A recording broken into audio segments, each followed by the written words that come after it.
Abroad Pod. Hello, listener. Thank you so much for joining me on this 59th edition of the Teaching Abroad Pod. I'm your host, Rowan, and joining me this week is Oxford Seminars graduate Jason Chan, who has a Bachelor of Arts in History from Simon Fraser University. He's taught in Korea, China, and Taiwan. Welcome to the pod, Jason. Thank you for having me, Rowan, and it's an honor to be number 59. Awesome.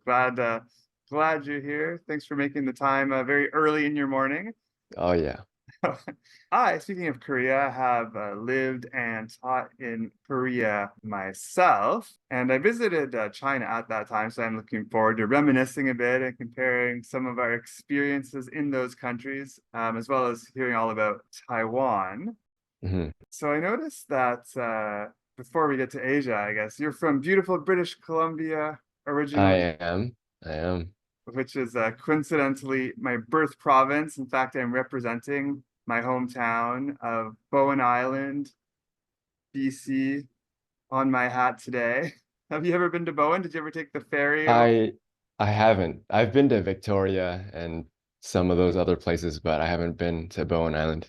Well, I highly recommend it. It's Okay. beautiful spot, beaches and the Mount Gardner and the rainforest. I have such memories from my childhood of just, flipping over a log and there's a salamander or something crawling out from underneath.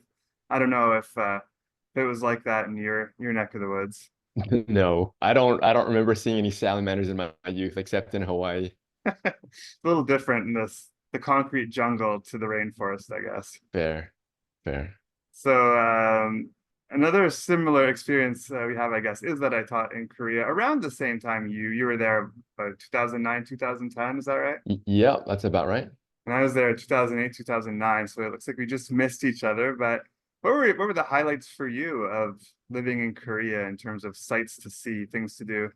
It honestly, it all blends in together. I think like around the world, when you have like festivals like New York, the New Year's Eve ball drop, when you go through some of those events, I haven't personally, but you just take some of those from the States or back home and then change countries. And I feel like those experiences are like almost interchangeable. It's just a different venue, if that makes any sense. So the Yeah. highest of highs, but somewhere else. Right. Yeah. I don't know. For me, it was one of the most memorable experiences. It was the first place I'd lived abroad for any significant amount of time. There. Like every day was something new and different and engaging in some way, positive or potentially negative, but it's just always something happening that's kind of making your life interesting. This was before the K-pop wave, right? Right. So, I mean, now when we look at like K-dramas and stuff, we see the Han River and you see all these people, these couples there, and then all the romance and that stuff kind of happens there. I think since we were before that, the way we experience is kind of organic, right? We kind of take away all that romance. It's kind of like the Eiffel Tower. If you didn't know that it was supposed to be romantic, that's kind of the experience we had. It's all beautiful, it's all nice, minus the X factor. Guess so. I Yeah, mean, I guess K-pop at that time was in Korea, at least, obviously huge already. Like, I don't know if your students were doing this, but my students would know, or even my coworkers, you go out to karaoke and they know all the choreography to the popular songs of the day and are singing along. And it's like the biggest hits you could imagine for them. yeah, definitely. K-pop was everywhere, and I guess even more today than before. All over the world now. Right. But yeah, it was definitely a very memorable part of the experience was the K-pop, even before it was famous in Canada or the US. For sure. You know what? The most memorable experience I had was potentially not that positive on paper, but to me, it was just amazing. So I asked one of my buddies, a Korean dude, about the legend of people eating dogs. So he said that in some areas, because I was in Busan, right? So he said that in some areas you could, but in most areas it was regulated. So one day I was walking home and I saw something underneath a parked car. Naturally, I went to investigate, and then I saw like a dog carcass underneath the car. It was kind of like Resident Evil, if you've played the game or seen the movie, how it looked was how it looked underneath the car. So I asked my buddy, why do you think it's there? He said, since it's so regulated and the people at the restaurant preparing this might have to do that illegally, or they might have to pay a large fine to dispose of whatever. That's his suspicion. But it didn't Yeah, look like that's it the got hit highlight. by a car, just accidentally was lying there. Man, I wish that were true, but the thing was like skinned and it looked like a between a fossil and a dog. I feel like they have made it illegal now, have they not? I'm not sure. I'm not Um, 100% just sure just sharing my to look that up. But experience. when I was there, Yeah. I was in a small city called Gongju near Daejeon, and there were definitely still restaurants serving dog meat around that Okay. area at that time. I didn't go try one myself, but some people I knew had said, "Yeah, there's one up the hill there if you want." So it was not like super out of sight or not talked about at that time. But Okay. yeah, something to definitely research more if anyone's going back to Korea. How's Yeah. how's the state of the dog industry these days? I know on one of the islands we went to visit, not Jeju, one of the smaller islands, there was definitely a dog Yeah. farm that we walked by on that island, like a meat dog farm. Right. So it's definitely still happening at that time. That would open some eyes, I would say. Yeah, for sure. Little fluffy. Sure, Actually, I've got one more experience I'd like to share in Korea. sure. I'm not sure. I think this was Busan, but it was in a abandoned amusement park. And Oh, I like ruins. I like seeing this like urban ruins. It was all fenced off, and I could see remnants of like maybe a roller coaster or like it was rusty. And I was like, oh, I gotta see that. My friend said, you can't go in there. I was like, well, you can. It's just you shouldn't. And so I went in and then he followed me in. And then we are looking at some stuff and you could see how people lived back then. I think it might have been abandoned since the 80s or something. And then we looked at there were some uniforms and like some names from like name tags on like a board. So it was the coolest thing I've ever seen. Like I often still now go on YouTube and watch videos of ruins of amusement parks and different stuff. So it was really cool to see. did you take pictures? I did at the time, but a lot of stuff I didn't keep. If you ever find them, look through your old Okay. Facebook or something. Send them my way. That'd be awesome to have the editor cut into the video this ruins of an old amusement park. Like the way you're describing things almost sounds like it could be from kind of a dark movie about Korea at that time or a video game. Like one of Yeah, I my mean it kids' could. favorite video games is set in like a Chuck E. Cheese. So it could be something like that, you know? Yeah, that's exactly how you're describing it. That's pretty much it, except it was during the daytime and it wasn't foggy. But there were no animatronics coming out of the woodwork to attack you, I hope. Um, there may have been. Like I didn't get far enough in there, but yeah. All right, moving on to China. What were some of your highlights there? Highlights in China. I have some lowlights. Those come to mind immediately. Oh no. Should we go with the highlights first? Okay, so if you go to the big cities, I feel like they're wow. Like the only way to describe them is just wow. Like if you go to Guangzhou, Shanghai, Hong Kong, Beijing, like you see these skyscrapers that are just wow. I think the infrastructure in the mainland, the big cities, could be better than like New York or LA, I anywhere remember in being so Vancouver. stunned and impressed by the public transit in Beijing, like the subway. It makes Toronto Yeah. look like from the 70s or something. It's Yeah, I so just high saw tech this and so movie. clean. Yeah. I just saw this movie yesterday on Netflix. It was called Uglies. Have you seen it? No. Okay, anyway, they had this futuristic world. But I thought, hey, that looks like Guangzhou's skyline today, right? It looks like Beijing's skyline today. Right, So if that's your thing, check out mainland big cities. for sure. Did you want to touch on the lowlights as well? Yeah, the low lights, I mean, you know how people have a stereotype of food hygiene? Yeah. Um, I found out the hard way. The first time I had food poisoning about 3 times in the first 3 months. I Wow. guess my stomach was Canadianized, so Mm-hmm. we're used to hygiene, even if the food's not high quality, even if the food is like fast food, it's still regulated, right? So if you go to McDonald's here, the food quality, you're not going to get nutrients. You're going to get typical fast food, but it's regulated. So here I am, new to the country, and then I'm just trying stuff out, street food, being adventurous, stuff I've never seen before. I test that out, and then I go down. It's horrifying because you're all alone and you don't know what's going on. I don't know about you, but the last time I had food poisoning in Canada, I think I've only had it once. And it was pretty easy to diagnose myself. I'm like, okay, my stomach hurts. I just had seafood and I put two and two together. This one, I was scared.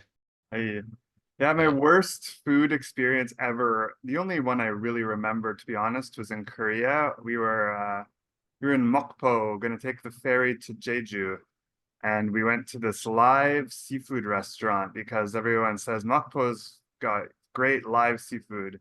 But it's my first time in one of these such restaurants. I'd never done it before. We didn't know what we were doing. They just gave us like hot rocks and some shellfish, and we're like, here you go, do something with this. So I put the shellfish on the hot rocks and watched them squirm and squeal. And when they stopped squirming and squealing, I ate them. And then I was just deathly ill for 2 days. I didn't want to leave my bathroom. Yeah, So that's my advice would be not to do that unless you know what the hell you're doing. there you go. That's good advice. I like that. On the topic of street food, did you try anything interesting? Like, I've heard that you can get deep fried tarantula in China, Um, scorpion or something.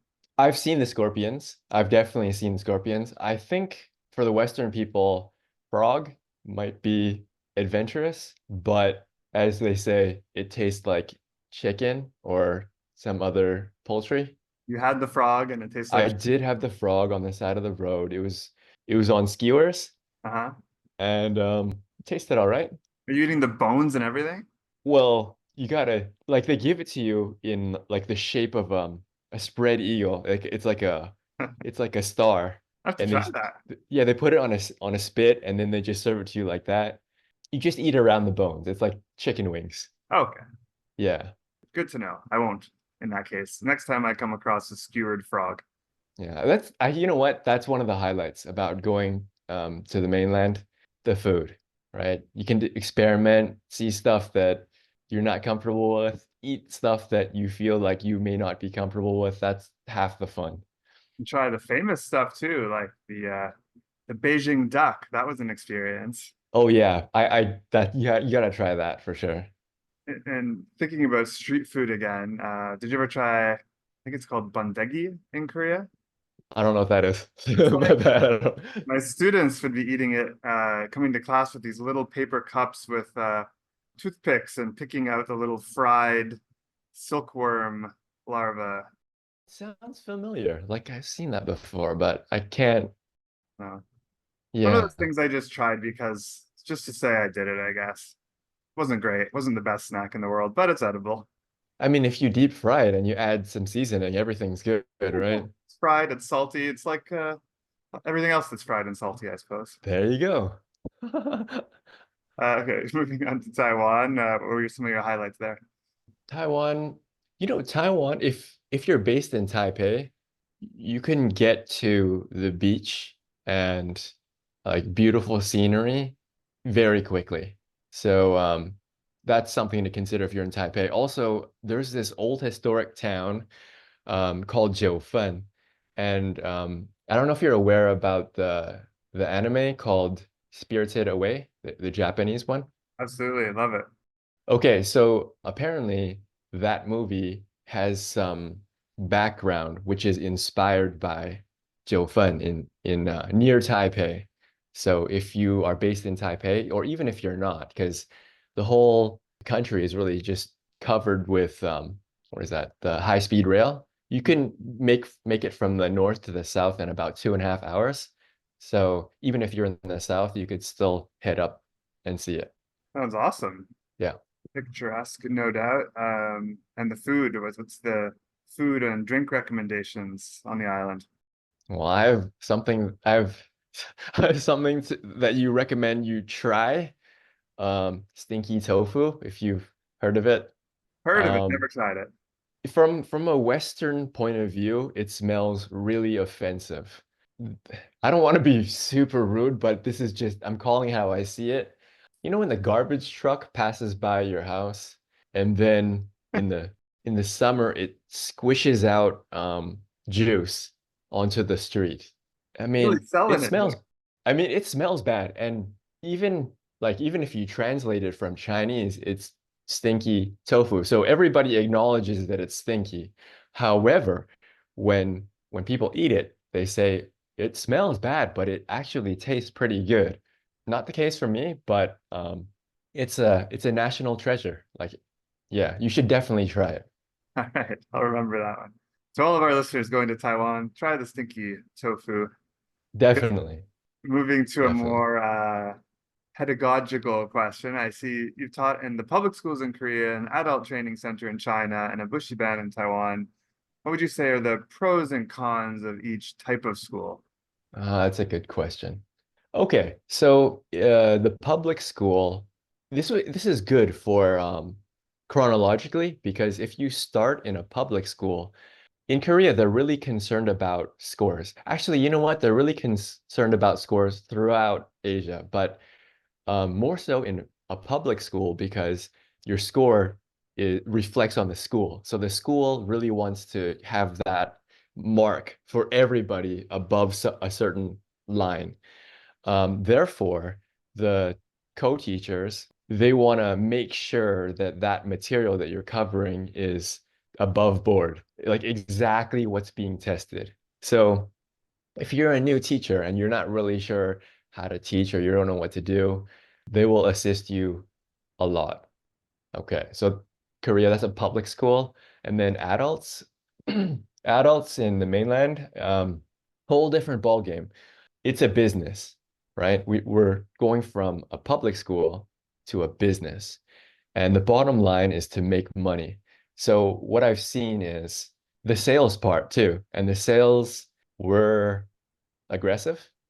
It's more about making the customer happy and secondarily learning instead of the opposite in Korea. And then in Taiwan, it's so if you're teaching a cram school, so you're teaching kids generally tw 7 to 12, you don't really need to impress them that much. Like, right? You're not selling anything because their parents are paying for it, right? Hmm. In If you're working in an adult school, they're paying for it directly. So just do your best, follow the guidelines. And I think they're looking for somebody who's very enthusiastic. So I had a friend who naturally does not come off as a very enthusiastic person, Hmm. and he was quoted as saying, "They said to me that I'm just picking up a free paycheck." Oh, So yeah, so that's a burn, and that's kind of a bit of an insult if you take teaching seriously. So I suggest when you go in there, bring a very positive attitude and show it, right? Nobody cares if you're really enthusiastic on paper, right? no, they want Nobody to see cares it. if you're, yeah, nobody cares if you're enthusiastic and your lesson plans are fantastic. Who cares, right? If you can't let that be shown, then it doesn't really translate. Yeah, so please show your enthusiasm. It's like the saying, fake it till you make it. Even if you're not naturally an enthusiastic person, you get in the interview stage, you want to be appearing and in the classroom too. Obviously throughout your contracts, you want to be showing that high energy level and positivity and making the kids want to come back to their class every day, even if you don't really want to be there deep down in your heart every day. Yeah, and another thing is the students are really concentrating on the material. So if you have a headache and you're disguising it well, nobody's going to notice, right?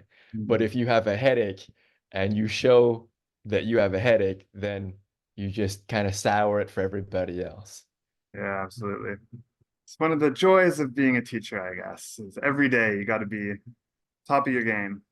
Yeah, no hiding in a cubicle for sure. Can I see this for a moment? Sorry, my son just walked over, and we have a new family member. If anyone wants to see, 8 weeks old. Say hi, Coco. Oh, Coco, how's it going? Hi. Thanks. Our original host of this podcast had a dog, and people always loved it when his dog was making appearances in the videos. So hopefully, I'm keeping up with the OG co-host of this podcast. Well, I think Coco should be a regular part of the show. All right, will do. In terms of teaching, what would you say the major differences you have to keep in mind when planning a lesson for a large group of kids in a public school versus a smaller group in a language school? Hmm, that's a good question. You know what? In the mainland, while I was teaching adults, we also had very large classes. We had small, like I'm sure anybody watching this has heard of an English corner, right? Hmm. And some of those English corners were up to 50, 60 people. Wow, it's quite a corner. Yeah, yeah. It was like, yeah, there's a lot of seating. There were like round tables. Like if I say large, actually the largest ones were in the mainland teaching adults. I'd heard of the Uh, Chinese public school classes being quite immense at times. yeah. The preparation is the same. You come in well prepared. Just be ready. And for a large class, you also have to project. A lot of people, especially new teachers, I include myself, I probably didn't project to the back of the room. So make sure you bring the energy. So the bottom line is, even if you suck as a teacher, like especially brand new teachers, I sucked. I was horrible. I mean, I was better because of Oxford Seminars. It was fresh, but I didn't have any teaching experience, which is normal as a fresh grad. But yeah, just come with fire, right? If you come all quiet and meek, they will slice you up. They'll be like, "Hey, you suck," or like, "Wow, we can tell that you're really a rookie." Yeah, they don't hold back. I would say my first few weeks, even months potentially in Korea, were not the best. My students be like, "Teacher, why do you teach like this? You should Yeah, teach like that." And because exactly. I was teaching Yeah. like my public school teachers had taught me.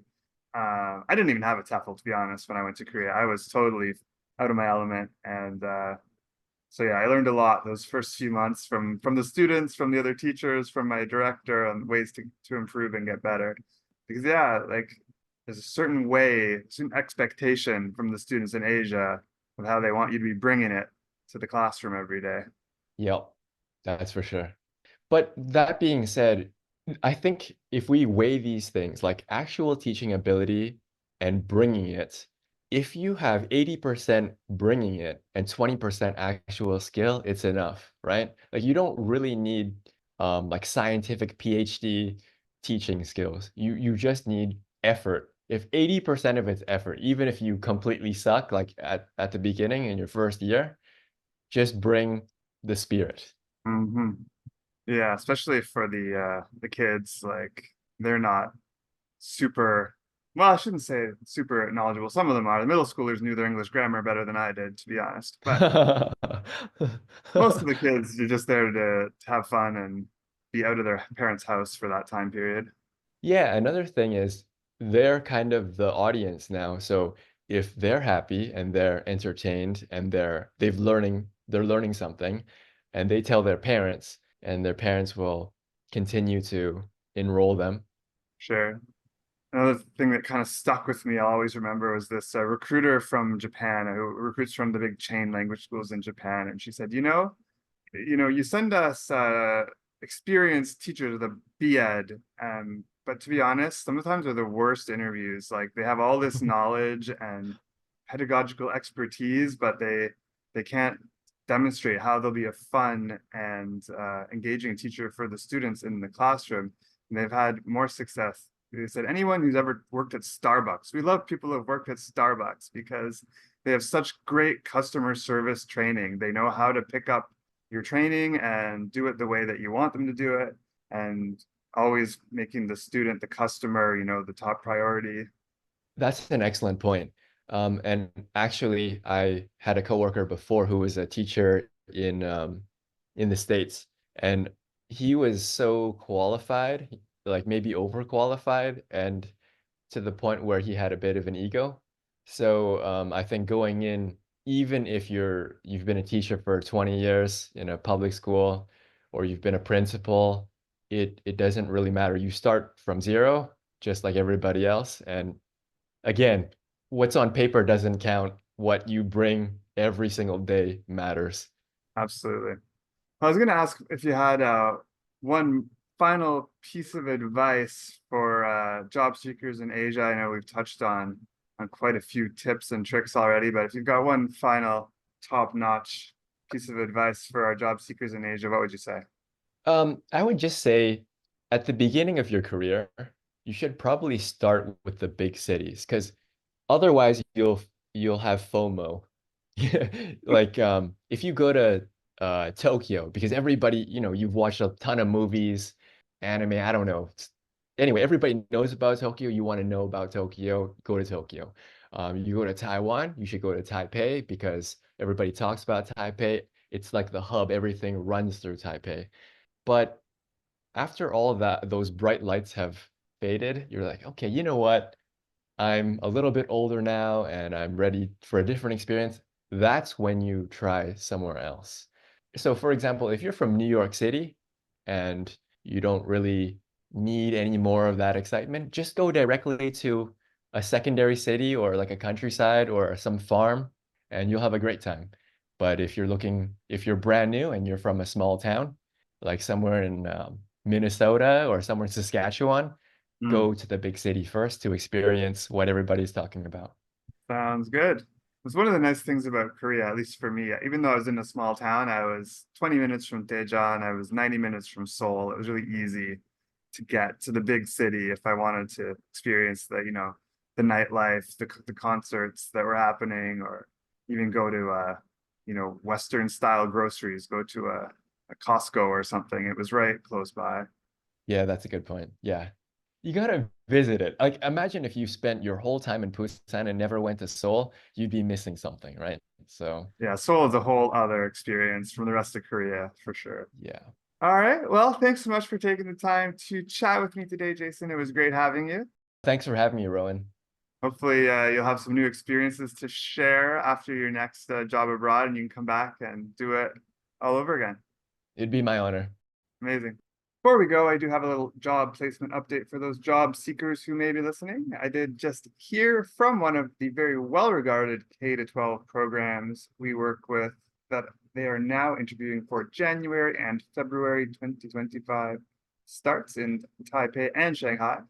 If that's too soon, they also have a number of openings in August each year. They generally seek those who ideally have a bachelor's degree plus 120-hour TEFL certification or a degree in education and at least 2 or more years of teaching experience. And worth noting, they do offer a housing allowance to cover the cost of rent, which is kind of a rare benefit from employers in Taiwan, so definitely something to consider. And you can actually hear all about what it's like to work for this program back in episode 47 when Taiwan teacher Christian Epp shared about his time on the island. In any case, thanks for tuning into the Teaching Abroad pod. We'll be releasing new episodes monthly for the foreseeable future. If you enjoyed this episode, please be sure to like and subscribe and also share it with your friends. Remember, you can find us on YouTube, Spotify, Apple Podcasts, and all the usual places. If you have any great ideas you'd like to hear us discuss in upcoming episodes, please leave them in the comments on YouTube or email us at teachingabroadpod@oxfordseminars.com. See ya!